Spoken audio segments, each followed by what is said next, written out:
दोस्तों नमस्कार, आप देख रहे हैं सत्य हुंकार। मैं आपके साथ सत्यपाल। डायरेक्ट सेलिंग बहुत अच्छी इंडस्ट्री है। डायरेक्ट सेलिंग लोगों की ज़िंदगी बदल देती है। डायरेक्ट सेलिंग हिंदुस्तान के लिए बहुत अच्छी है। डायरेक्ट सेलिंग करना ही चाहिए, ये सलाह देने वाले भी हैं और इसके साथ साथ ये कहने वाले भी हैं कि डायरेक्ट सेलिंग लूटने की इंडस्ट्री है। डायरेक्ट सेलिंग में लोगों को बेवकूफ़ बनाया जाता है। डायरेक्ट सेलिंग सपने बेचने का एक धंधा है, लोगों की जेब से पैसा निकालने का धंधा है, भोले भाले लोगों को बहकाने का एक धंधा है। और न जाने कितनी बातें, कितनी मिथ्याएं भारत में बात होती है। कहा जाता है कि डायरेक्ट सेलिंग इस पृथ्वी पर सबसे ज़्यादा डिस्कस करने वाला व्यवसाय है। सबसे ज़्यादा डिस्कशन डायरेक्ट सेलिंग के ऊपर ही होता है।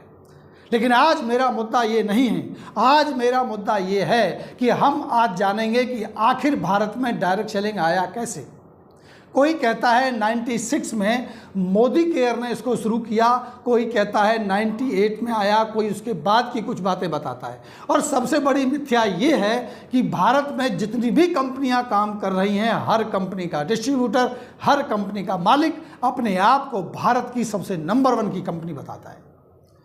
इन सारी कहानियों के पीछे आज मैं आपको ये बताने वाला हूँ कि डायरेक्ट सेलिंग आखिर हिंदुस्तान में आया कैसे, इसके पीछे किसका हाथ है, कैसे ये खड़ी हुई, कैसे ये आई और क्यों ये आई। ये समझने के लिए आपको पहले जाना पड़ेगा सन 1985 में। जी हाँ दोस्तों, सन 1985 में भारत से 2 बड़ी शख्सियत अमेरिका जाते हैं, कांति गाला, लता गाला, और उनके साथी हैं हेमी गाला और कांति गाला। ये अमेरिका में जाकर के पढ़ाई लिखाई करते हैं, इनकी वहाँ शादी होती है और बहुत बड़े साइंटिस्ट बनते हैं, रिसर्च साइंटिस्ट होते हैं। टॉप 20 में इनका नाम आता है। लाइफ स्टाइल इनका बहुत अच्छा होता है, लेकिन किसी कारण से वहाँ इनकी जॉब खतरे में पड़ जाती है। तभी इनको एमवे का प्लान, डायरेक्ट सेलिंग का प्लान किसी के द्वारा दिखाया जाता है। टॉप 20 की लिस्ट में आने वाले वो साइंटिस्ट कांति और हेमी गाला, कांति और लता गाला यकीनन अपने कैरियर को सुनिश्चित करने के लिए, अपने कैरियर को बेहतर बनाने के लिए पार्ट टाइम में अपने इस डायरेक्ट सेलिंग व्यवसाय को शुरू कर लेते हैं। 85 में शुरू करते हैं, 87 तक उनका विजन क्लियर नहीं होता, या यूं कहें कि वो मेहनत से इसमें काम नहीं करते। 87 में एक बड़ा सेमिनार होता है। उस बड़े सेमिनार में कांति लता गाला जाते हैं, उनका विजन क्लियर होता है, वो डिसाइड करते हैं कि हम इस बिजनेस को बनाएंगे।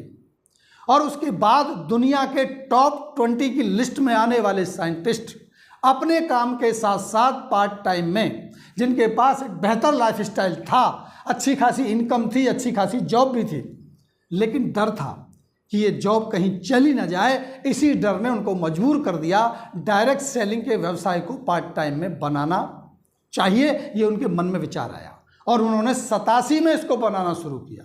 उसके बाद जितने भी भारतीय उनके संपर्क में अमेरिका में गए हुए थे, कनाडा में गए हुए थे, जो इंडिया से पढ़ाई लिखाई करने के लिए बाहर गए और वहाँ जाके वो सेटल कर गए, अच्छी नौकरियाँ उनको मिल गई, उनको उन्होंने व्यापार दिखाना शुरू किया। बहुत सारे लोगों ने कांति लता गाला के ऊपर भरोसा किया और अमेरिका में रहते हुए, कनाडा में रहते हुए इस डायरेक्ट सेलिंग इंडस्ट्री में कदम रखा और उन्होंने बड़ी सफलता को हासिल किया। अगर मैं उनके कुछ नाम आपको बताऊं तो आप हैरान हो जाएंगे कि इतनी बड़ी शख्सियत, इतने सफल लोग डायरेक्ट सेलिंग में सन 1985 से ही ज्वाइन होना शुरू हो गए थे। ये दुर्भाग्य की बात ही थी कि डायरेक्ट सेलिंग हिंदुस्तान में नहीं हुआ करता था। मैं नाम लेना चाहूँगा सबसे पहले कुलिन एंड मीना देसाई, जो हिंदुस्तान के बहुत गरीब परिवार से निकले, अपनी सफलताओं के साथ बढ़ते हुए अमेरिका पहुँच गए और सिटी बैंक के वाइस प्रेसिडेंट बने। उन्होंने भी कांति लता गाला के साथ डायरेक्ट सेलिंग का बिजनेस अमेरिका में उस समय ज्वाइन किया था जब वो सिटी बैंक के वाइस प्रेसिडेंट हुआ करते थे, जो एक बड़ी पोस्ट, बड़ा लेवल माना जाता, अच्छी इनकम के साथ। उनके साथ महिपाल, रेणुका रेड्डी, उनके साथ शिवराम आए, उनके साथ में गणेश सेनाय आए, उनके साथ में कानपुर से आईआईटी के गोल्ड मेडलिस्ट टॉपर अमेरिका में जाके एमवे बिजनेस को ज्वाइन करते हैं सुगीत एंड काजल अजमानी।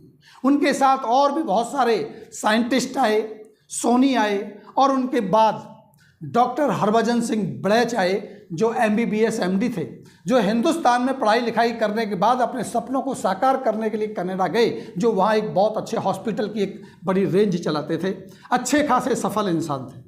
और न जाने कितने नामों की इतनी लंबी लिस्ट है। सैकड़ों लोग भारत से जो अमेरिका में गए हुए थे, उन्होंने डायरेक्ट सेलिंग को ज्वाइन कर रखा था। सन 1985 से ही वो ज्वाइन कर रहे थे। लेकिन उनके मन में, सभी के मन में एक सवाल था कि ये डायरेक्ट सेलिंग इंडस्ट्री इतनी बेहतर है, पार्ट टाइम में करने का काम है, सफल लोग, बड़े लोग, कामयाब लोग इस इंडस्ट्री में आकर के अपनी आने वाली जनरेशन को सिक्योर करते हैं, अपने को फ्रीडम पाना चाहते हैं। डायरेक्ट सेलिंग में आने का मकसद सिर्फ एक ही था कि फ्रीडम लाइफ को एंजॉय किया जाए, ज़िंदगी को बेहतर तरीके से जिया जाए। ज़िंदगी तो थे और उनके पास थी, अच्छी इनकम भी थी, अच्छी गाड़ियाँ भी थी, अच्छे घर भी थे, लेकिन उसके बाद भी उन्होंने अपनी उन खुली आंखों से डायरेक्ट सेलिंग की उस सफलता को अमेरिका में देखा कि जहाँ लोग बहुत बेहतर ज़िंदगी जीते थे।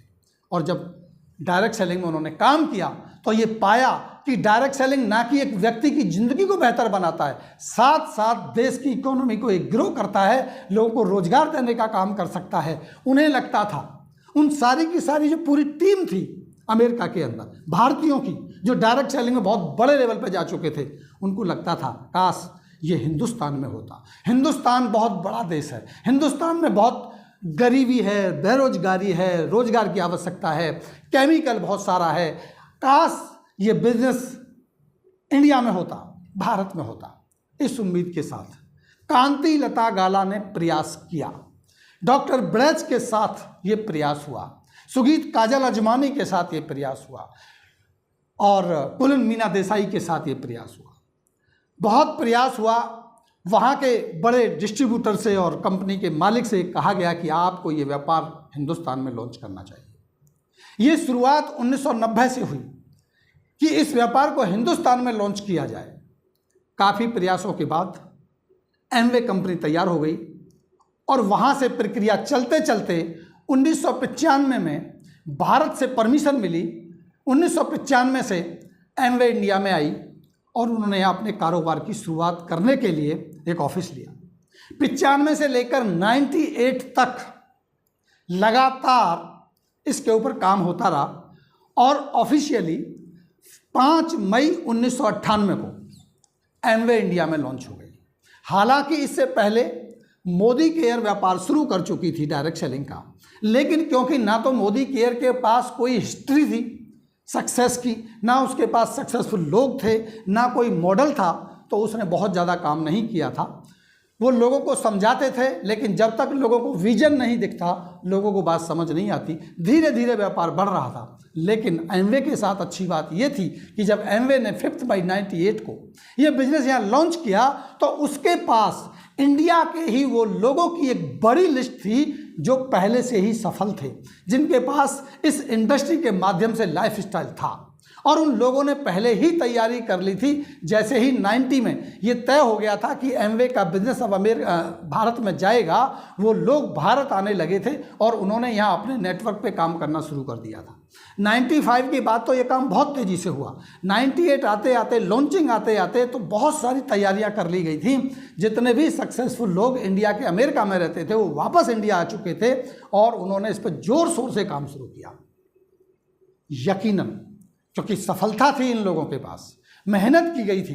98 में ही पहले ही साल एमवे ने 100 करोड़ के टर्नओवर को पार किया, यानी 110 करोड़ का टर्नओवर पूरा किया था। कुछ कम प्रोडक्ट थे, शुरुआत थी और यहाँ से शुरुआत हुई।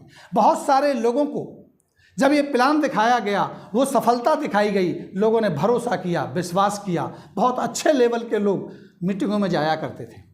जब 98 में इसकी शुरुआत हुई थी तो ज़्यादातर मीटिंगें 5 स्टार लेवल पे हुआ करती थी। बड़े लेवल के लोग जो अच्छे पढ़े लिखे होते थे, जो अच्छे फील्ड से होते थे, जो अपने काम में सक्सेस होते थे, वो लोगों के साथ मीटिंग होती, उनको ज्वाइन किया करते थे। लेकिन धीरे धीरे जैसे जैसे 98, 99 और 2000 आया, ये बिजनेस ऊपर से शुरू हुआ और धीरे धीरे नीचे के लोगों के पायदान की तरफ ये जाने लगा। 2-3 साल की कड़ी मेहनत के बाद कुछ लोग कामयाब हुए, लेकिन जैसा कि सभी व्यवसाय में होता है, कुछ लोग फेल हो गए। लेकिन ड्रीम देख लिया, उस सफलता का जो ड्रीम देखा, उन सफल लोगों की जो लाइफ स्टाइल को देखा, वो उनके दिमाग में घर कर गया। लेकिन सफलता उनको मिल नहीं रही थी, क्योंकि सफलता के लिए नियमित या सफलता के लिए निर्धारित पैमाने को पूरा नहीं किया गया, इसलिए सफलता नहीं मिली। बहुत सारे लोग डायरेक्ट सेलिंग के उस पड़ाव में फेल हो गए, और जब वो फेल हुए तो एक तरफ उनकी फेलियर होना, उनका फेल होना, दूसरी तरफ कुछ और कंपनियां भारत के इस पोटेंशियल को देख करके अपने आप को भारत में लॉन्च करने लगी, बाहर से कंपनियां आने लगी। और बाहर की कंपनियों के पास एक ही चारा था कि पहले से काम कर रहे उन लीडरों को तोड़ लिया जाए जो वहाँ सफल नहीं हो पा रहे। और यही हुआ, यहाँ के कुछ लीडरों को क्रैक किया गया, उनको धन का लालच दिया गया और उनको खरीदा गया, और यहाँ से लीडरों की तोड़फोड़ शुरू हुई। उसके बाद कुछ कंपनियां सन 2000 के आसपास से भारत में जन्म लेने लगीं। जो लीडर फेल हो गए, जो वहाँ कामयाब नहीं हुए, उन्होंने अपनी कंपनियां बनानी शुरू कर दी, और उन्होंने कहा कि देखो इस कंपनी में ये कमी है, क्योंकि ये तो विदेशी है, ये तो विदेश से आई है, तो सारा पैसा ले जाएगी, इसके प्रोडक्ट महंगे हैं, इसमें तो प्लान आपका जीरो हो जाता है, इसमें ये मुश्किल है, उसमें वो मुश्किल है, आइए हम आपको एक आसान प्लान देते हैं, आइए हम आपको सस्ते प्रोडक्ट देते हैं। और ये करके कुछ कुछ कंपनियां बनने लगी। यहीं से सिलसिला शुरू हुआ इस डायरेक्ट सेलिंग की बर्बादी का।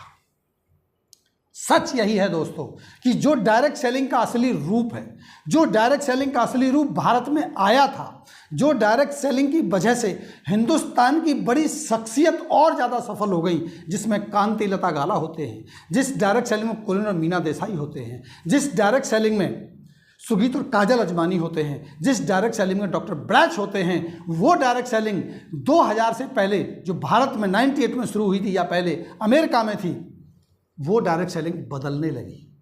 और यहाँ से सिलसिला शुरू हुआ कि अलग अलग कंपनियों ने इसमें कदम रखा। कुछ ऐसी कंपनियां भी आईं जो चिटफंड करने लगी, जिन्होंने कहा कि देखो यहाँ आपको प्रोडक्ट बेचना पड़ता है, आइए हमारे साथ आइए, सिर्फ आपको एक ही बार पैसा देना है और आपको बार बार पैसा आएगा। कहानी बिल्कुल स्पष्ट है। सफलता एमवे की डायरेक्ट सेलिंग की दिखाई गई और प्लान किसी और कंपनी का दिखाया गया। सफलता उस डायरेक्ट सेलिंग की दिखाई गई जिसमें कुल मीना देसाई थे, लेकिन प्लान पैसे लेने के लिए किसी और कंपनी का दिखाया, लोगों को भ्रमित किया गया। और यहीं से शुरू हुआ वो खेल जो डायरेक्ट सेलिंग को बदनाम करने का षड्यंत्र रचा गया। इसके बाद बहुत सारी कंपनियां आई, लोगों को खूब लूटा। कंपनी आई और जाती रहीं, लोग लुटते रहे, लीडर टूटते रहे, बिकते रहे। और एक बड़े लीडर का नाम जिसका मैं बार बार लेता हूं, जिन्होंने इस इंडस्ट्री को सबसे ज़्यादा खंडित किया है, आज भी मैं दावे के साथ कहता हूं, वो है एसपी भारल जैसे लोग, जो पहले विदेशी कंपनियों के हाथों बिके और उसके बाद उन्होंने अपनी कंपनी बनाई। कभी कहते थे ये मेरी माँ है एमवे, और कभी कहते थे कि ये गोरों की कंपनी लूटने के लिए आई है। आज भी वो साजिश रच रच के ना जाने क्या क्या खेल करके इस डायरेक्ट सेलिंग इंडस्ट्री को बदनाम किया और बर्बाद किया। ऐसे न जाने कितने लीडर इधर से इधर गए। ये बात बिल्कुल सच है कि जिसने डायरेक्ट सेलिंग के साथ विश्वासघात किया है उसका कुछ भी नहीं हुआ है, वो सफल नहीं हो सकता। डायरेक्ट सेलिंग के ऊपर जितने भी आघात लगाए गए, डायरेक्ट सेलिंग के ऊपर जितने भी आरोप लगाए गए, ये वही लोग हैं जो डायरेक्ट सेलिंग में फेल हुए, जो डायरेक्ट सेलिंग में कुछ ना कर सके। यकीनन डायरेक्ट सेलिंग ने बहुत सारे पड़ावों को 2004 तक देखा। उसके बाद कुछ और कंपनियां आई, कुछ कंपनियों के ऊपर कार्रवाई होने लगी। जैसे जैसे डायरेक्ट सेलिंग आगे बढ़ती, तभी एक नई कंपनी के ऊपर कार्रवाई हो जाती, किसी के ऊपर ईडी की कार्रवाई हो जाती, किसी के ऊपर सीबीआई सीआईडी की कार्रवाई हो जाती, कंपनियां बंद हो जाती, कुछ पैसे लेके भाग जाते। और इसी उतार चढ़ाव ने डायरेक्ट सेलिंग को खंडित किया, विश्वास को घटाया। लोग कहते हैं इसके प्रोडक्ट महंगे हैं, कोई कहता है कि ये लोगों को जोड़ना पड़ता है, कोई कहता है कि मीटिंग करनी पड़ती है, कोई कहता है किताबें पढ़नी पड़ती हैं। यकीनन ये समझना पड़ेगा कि डायरेक्ट सेलिंग आखिर है क्या, डायरेक्ट सेलिंग आई क्यों, डायरेक्ट सेलिंग का मतलब क्या था। तो मैं दोस्तों आपको बता दूं, डायरेक्ट सेलिंग ने पूरी दुनिया में सिर्फ और सिर्फ फ्रीडम के लिए काम किया है। डायरेक्ट सेलिंग केवल बदलाव का नाम है, आपके अंदर बदलाव हो और आपकी प्रोडक्टों का बदलाव हो। खैर मैं इस पर अलग से वीडियो लेकर के आऊँगा। सवाल आज मेरा ये नहीं है, आज सवाल ये है कि खंडित करने का कारण बना कहाँ से। वहाँ से हिंदुस्तान की कुछ कंपनियाँ डायरेक्ट सेलिंग के नाम पर लोगों को लूटने लगी। मजबूर होकर सरकार ने 2016 में जाके इसके ऊपर कुछ कानून बनाने की कोशिश की। कानून नहीं कह सकते, कुछ गाइडलाइन बनाई गई, लेकिन वो भी अधूरी हैं। उसके बाद बार बार इसको संभालने की कोशिश की गई, लेकिन दुर्भाग्य ये है कि भारत के लोग,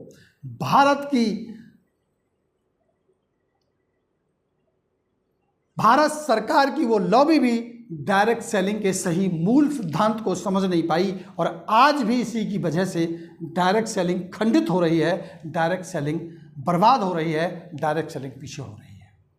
कहने के लिए तो भारत सरकार के प्लानिंग कमीशन के हेड अमिताभ कांत ने बहुत अच्छा बयान दिया था, वीडियो भी गूगल पे पड़ा हुआ है, लेकिन उस बयान के मुताबिक हिंदुस्तान की सरकार ने डायरेक्ट सेलिंग के ऊपर काम नहीं किया। काश इसके ऊपर काम किया गया होता तो हिंदुस्तान में डायरेक्ट सेलिंग के ये हालात नहीं होते। मुझे नहीं पता कि डायरेक्ट सेलिंग के हालात कब सुधरेंगे, मुझे नहीं पता कि डायरेक्ट सेलिंग के ऊपर कब एक ऐसा विचार आएगा जब इसकी वास्तविक स्थिति को समझा जाएगा। मुझे नहीं पता कि डायरेक्ट सेलिंग के ऊपर सरकार कदम कब उठाएगी, लेकिन यकीनन मैं भरोसे के साथ कह सकता हूं कि डायरेक्ट सेलिंग पहले भी बेहतर कॉन्सेप्ट था, आज भी बेहतर कॉन्सेप्ट है और आगे भी बेहतर ही रहेगा। जो डायरेक्ट सेलिंग के मूल सिद्धांतों को समझ जाएगा वही व्यक्ति डायरेक्ट सेलिंग में सफल हो सकेगा। तो और भी ऐसे विचारों के साथ मैं मिलता हूं आपको अगले वीडियो में और बताऊंगा आपको कि डायरेक्ट सेलिंग आखिर खंडित करने के पीछे की साजिश किसकी थी। मैं आपको और भी बताऊंगा कि डायरेक्ट सेलिंग का आखिर मूल सिद्धांत क्या है। मैं आपको बताऊंगा कि प्रोडक्ट महंगे क्यों बोले जाते हैं। ऐसे बहुत सारे जो आपके सवाल हैं उनके जवाब मैं दूंगा अगले वाले वीडियो में। आप जुड़े रहिए हमारे साथ, देखते रहिए सत्य हुंकार डायरेक्ट सेलिंग की इस मुहिम पर। एक बार फिर मिलूंगा, नमस्कार।